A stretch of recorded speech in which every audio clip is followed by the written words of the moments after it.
Good morning बच्चों, कैसे हो आप सभी। आशा करता हूँ आप सब बहुत अच्छे हो और अपनी अपनी पढ़ाई अच्छे से कर रहे हो। बच्चों, जो बच्चे इस चैनल पर पहली बार आए हैं वो इस चैनल को सब्सक्राइब करके बेल आइकन को प्रेस कर दीजिए। देखिए बच्चों, आज का जो हमारा टॉपिक है वो है विशिष्ट चालकता, धारा घनत्व तथा वैद्युत क्षेत्र की तीव्रता में संबंध। तो देखिए बच्चों, पढ़ते हैं कि इनके बीच में क्या क्या संबंध है। बच्चों, एक छोटा सा और मोस्ट इम्पोर्टेंट टॉपिक है, इसे आप लोगों को ज़रूर याद करना है।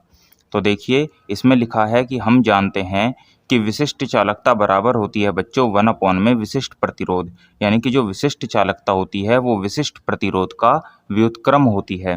विशिष्ट चालकता को हम सिग्मा से प्रदर्शित करते हैं और विशिष्ट प्रतिरोध को हम रो से प्रदर्शित करते हैं। तो बच्चों, सिग्मा बराबर हो जाएगा 1 में रो। अब देखिए विशिष्ट प्रतिरोध की परिभाषा से।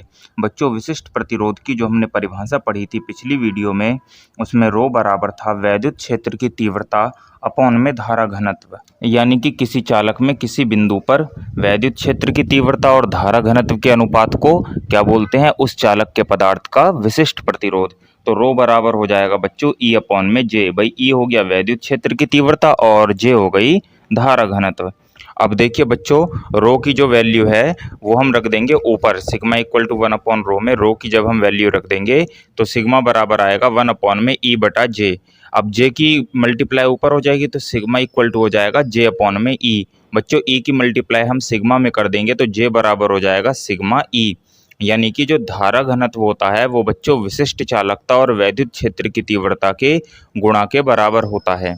सदिश रूप में इसे हम इस प्रकार लिख सकते हैं, vector J is equal to sigma vector E. ठीक है, सदिश रूप में वेक्टर जे बराबर हो जाएगा सिग्मा वेक्टर ई। तो बच्चों, यही इनके बीच में संबंध है, यानी कि जो धारा घनत्व है वो विशिष्ट चालकता और वैद्युत क्षेत्र की तीव्रता के गुणनफल के बराबर होती है। देखिए बच्चों, अगला टॉपिक है इसमें गतिशीलता। गतिशीलता को इंग्लिश में बोलते हैं मोबिलिटी। तो देखिए बच्चों, ये है क्या। इसमें लिखा है कि एकांक वैद्युत क्षेत्र में किसी आवेश वाहक द्वारा प्राप्त अनुगमन वेग को ही उसकी गतिशीलता कहते हैं। यानी कि जब वैद्युत क्षेत्र का मान एकांक हो तो वहाँ पर जो आवेश वाहक होते हैं, आवेश वाहक मतलब जो आवेश को एक जगह से दूसरी जगह ले जाने का कार्य करते हैं, उन आवेश वाहकों के अनुगमन वेग, उनका जो अनुगमन वेग होगा एकांक वैद्युत क्षेत्र में, उसी को क्या बोलते हैं, उस आवेश वाहक की गतिशीलता। इसे बच्चों म्यू से प्रदर्शित करते हैं। फिर देखिए अगली लाइन में लिखा है, यदि ई वैद्युत क्षेत्र में किसी आवेश वाहक का अनुगमन वेग वीडी हो, यानी कि वैद्युत क्षेत्र कितना है ई है और वहां पर अनुगमन वेग कितना है उस आवेश वाहक का वीडी है, तो देखिए म्यू इक्वल टू हो जाएगा बच्चों वीडी अपॉन में ई। अब देखिए इसका मात्रक मीटर स्क्वायर प्रति वोल्ट इंटू सेकेंड होता है।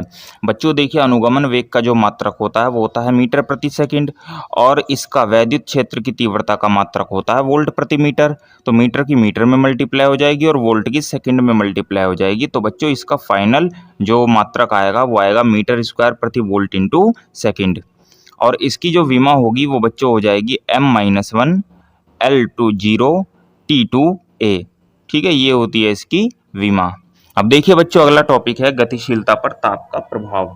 देखिए बच्चों, गतिशीलता पर ताप का क्या प्रभाव पड़ता है, यानी कि जब हम टेम्परेचर बढ़ाएंगे तो जो चालक में आवेश वाहक है उनकी गतिशीलता पर क्या इफेक्ट पड़ेगा। देखिए, जब एक धात्विक चालक का ताप बढ़ाया जाता है तो उसकी ऊष्मीय चाल बढ़ती है। बच्चों, जब हम टेम्परेचर बढ़ाएंगे किसी भी धात्विक चालक का, कोई भी धातु हो उसका अगर हम ताप बढ़ाएंगे तो उसकी ऊष्मीय चाल, यानी कि उसके अंदर जो आवेश वाहक हैं उसकी ऊष्मीय चाल बढ़ जाएगी। तो ऊष्मीय चाल बढ़ने से क्या होगा, इलेक्ट्रॉनों के टक्करों की संख्या बढ़ती है। भाई धात्विक चालक में वैसे तो इलेक्ट्रॉन ही होते हैं, मूल रूप से जो आवेश वाहक होते हैं उनमें इलेक्ट्रॉन ही होते हैं। तो देखिए इलेक्ट्रॉनों के टक्करों की संख्या बढ़ जाएगी और उनका श्रांतिकाल घट जाएगा।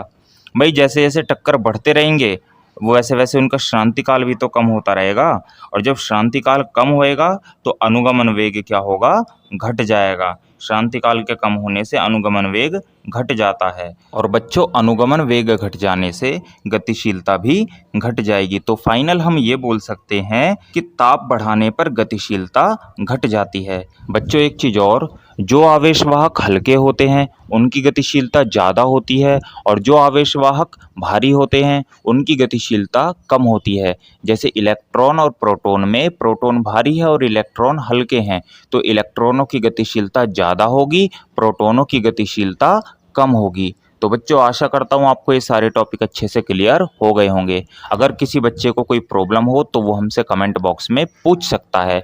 तो बच्चों आज की वीडियो में बस इतना ही, मिलते हैं अगली वीडियो में अगले टॉपिक के साथ। Okay, thank you.